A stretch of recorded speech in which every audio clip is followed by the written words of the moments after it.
Hey hello guys, இந்த ride தான் நம்ம ரொம்ப இயர்லியாக ஸ்டார்ட் பண்ணியிருக்கோம். சரி வாங்க, இன்றைக்கி நம்ம எங்கே போக போகிறோன்னா நம்ம பக்கத்து ஸ்டேட்டான கேரளாவுக்கு தான். பாலக்காடு டிஸ்ட்ரிக்டில் இருக்க மன்னார்காடில் இருந்து ஒரு 11 கிலோமீட்டர் டிஸ்டன்ஸில் இருக்க வெர்ஜின் வேலிக்கு தான் போக போகிறோம். எந்த ரூட்டில் நம்ம போகிறோம்னா ஸ்ட்ரைட்டாக பல்லடம், நெக்ஸ்ட்டு சூலூர், அப்படியே பாலக்காடு வழியாக போய் ஆனைக்கட்டி வழியாக கீழே வர போகிறோம். மன்னார்காடு டு மயிலம்பாடம் வரைக்கும் ரோடு நல்லாயிருக்கும். அதுக்கப்புறம் தான் நமக்கு இருக்க டாஸ்கே, ஃபுல்லாக ஆஃப் ரோடு தான். ஒரு 2-3 கிலோமீட்டர் ஃபுல்லாக ஆஃப் ரோடு தான். இங்கே ரைனி சீசனில் வராதிங்க, சம்மர் டைமில் வாங்க, கரெக்டாக இருக்கும் உங்களுக்கு. இந்த வீடியோ பார்க்குறவங்க அப்படியே ஒரு லைக்கை மட்டும் போட்டு பாருங்கள்.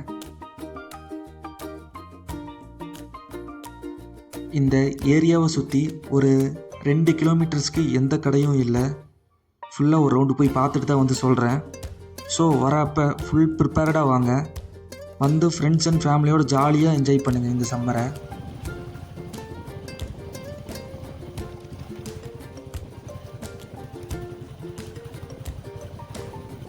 இந்த வெர்ஜின் வேலி குருதீச்சல்னு ஒரு ஏரியாவில் தான் லொக்கேட் ஆகிருக்கு.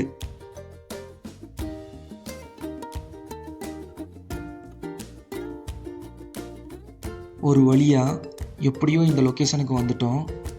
அந்த ஏரியாக்குள்ளே போகிறக்குள்ளே பார்த்தீங்கன்னா மொபைலில் இருக்க டவர் கட் ஆயிடுச்சு. சுற்றி முற்றி பார்த்தா ஒரே மலையாக தான் இருக்குது. ஒரு கெஸ்ஸிங்கில் தான் நாங்கள் கீழே இறங்கி போக ஆரம்பித்தோம். இந்த வெர்ஜின் வேலியை சுற்றி ஒரே பலாமரமும் முந்திரி மரமும் தான் அதிகமாக இருக்கும்.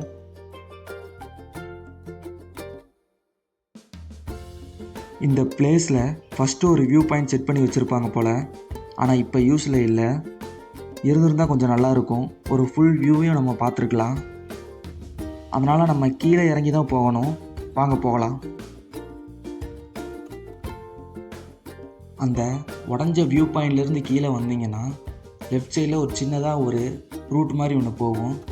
அது வழியாக தான் நம்ம உள்ளே போகணும். அங்கே பாறை நிறைய இருக்கும், கொஞ்சம் பார்த்து வாங்க.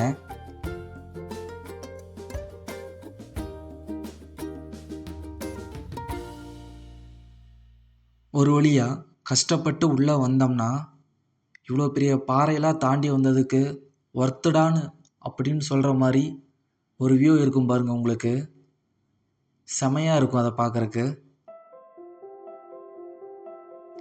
கீழே இறங்குற வழியெல்லாம் ஃபுல்லாக பாறையாக தான் இருக்கும். மேலே கீழேன்னு இறங்கி வர மாதிரி தான் இருக்கும். கொஞ்சம் பார்த்து கேர்ஃபுல்லாக போங்க.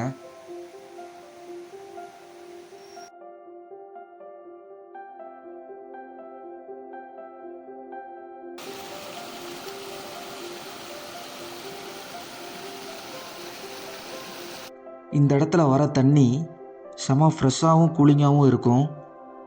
உங்களுக்கு பார்த்தாலே தெரியும். அட, இதை சொல்ல மறந்துட்டேன் பாருங்கள். இங்கே என்ட்ரி ஃபீஸும் இல்லை, டைமிங்கும் இல்லை. எப்போ வேணாலும் வரலாம், எப்போ வேணாலும் போகலாம்.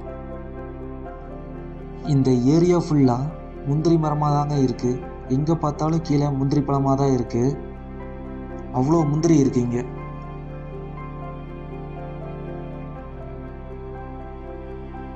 இந்த வீடியோ பார்க்குறவங்க யாராவது இந்த ஸ்பாட்டுக்கு ஆல்ரெடி போயிருந்தீங்கன்னா கமெண்ட் பண்ணுங்கள், எத்தனை பேர் போயிருக்கீங்கன்னு பார்க்கலாம். இந்த பிளேஸில் தண்ணி எல்லா சீசன்லேயும் இருக்கும்னு நினைக்கிறேன். ட்ரையாக இருக்க சான்ஸ் கம்மியாக தான் இருக்கும் எனக்கு தெரிஞ்ச வரைக்கும். இந்த பிளேஸை பார்க்க நீங்கள் எவ்வளோ தூரம் வேணாலும் ட்ராவல் பண்ணி வரலாம். அந்தளவுக்கு ஒர்த்தான ஸ்பாட்டு இது.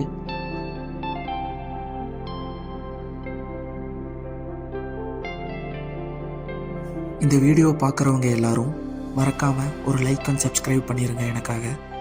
ஏன்னா எனக்கு அடுத்த வீடியோவுக்கு இது ரொம்ப மோட்டிவேட்டாக இருக்கும்.